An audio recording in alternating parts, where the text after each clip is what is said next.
was also the father of various peoples, such as the Jebusites, Amorites, Girgashites, Hivites, Arkites, Sinites, Arvadites, Zamorites, and Hamathites, making the Amorites descendants of Noah.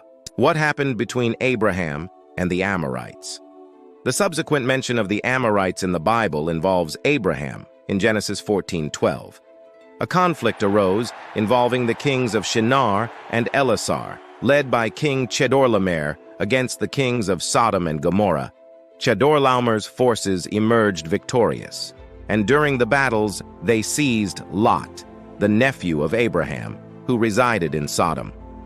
In verse 13, it is recounted that a man who had escaped came and reported this to Abraham the Hebrew. Now Abraham was living near the great trees of Mamre, the Amorite, a brother of Eshcol and Aner, all of whom were allied with Abraham. Further along in the text, the Lord communicates to Abraham, declaring, "I grant this land to your descendants, extending from the river of Egypt to the great river, the Euphrates.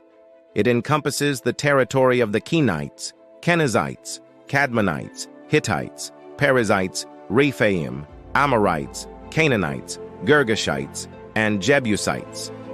Later in Genesis 17, the Lord promised him and his offspring all the land of Canaan for an everlasting possession. The land of Canaan, then inhabited by the Amorites and other nations, would become Israel's. This is the only time the Amorites were recorded as an ally in the Bible.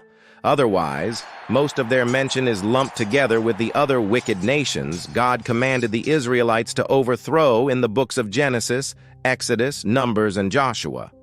The notion of the Amorites being giants gains credibility from the accounts of the spies whom Moses dispatched into the land of Canaan. The Amorites were among the observed people